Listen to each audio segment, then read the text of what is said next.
सवाल ये है कि क्या बीजेपी एक मुसलमान को एमपी नहीं बना सकती लोकसभा में? एक को भी नहीं बना सकती।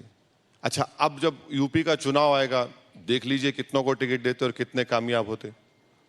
तो यही तो हम बता रहे हैं कि इस देश में लड़ाई ये हो रही है कि सबसे बड़ा हिंदू कौन है, मोदी से बड़ा हिंदू कौन है, ये लड़ाई हो रही है ना। तो ये तो हकीकत है, इसको तो आपको ही मानना पड़ेगा। मैं मान रही हूं, पर मैं ये भी कह रही हूं कि अगर देश में वो लड़ाई हो रही है, आपकी लड़ाई ये है कि आप ये दिखाएं कि देश में सबसे बड़ा मुसलमान नेता कौन ना, है, और यही तो लड़ाई है। तभी तो आप जाके कहते हैं कि अखिलेश को वोट मत दो, ये मुसलमानों को मंत्री एमपी नहीं बनाता, मैं बनाऊंगा मुसलमानों को एमपी मंत्री। मैं ये कह रहा हूं कि अखिलेश यादव 2014 में इलेक्शन हारे, 17 में हारे, 2019 में हारे।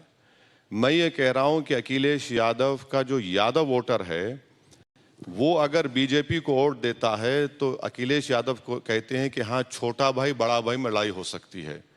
और अगर मुसलमान किसी और जगह वोट देता है तो अखिलेश यादव कहते हैं, या समाजवादी कहती है कि बीजेपी को जिता रहे हैं।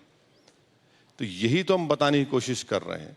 और मैं कोई मुसलमानों का नेता ना हूं, ना कभी बनूंगा इंशाअल्लाह ताला। मेरी सोच नहीं। मैं सिर्फ ये खुला खुला साफ कह रहा हूं कि देश की विधानसभा हो, देश की लोकसभा हो, वहां पर जहां पर हर कास्ट का एक रिप्रेजेंटेशन है, अगर भारत की जमहूरियत को डिफाइन करने के लिए कहा जाएगा तो मैं कहूंगा कि इसमें हर कास्ट का, every caste has their own leader. The only community और caste which has no leader are the Muslims.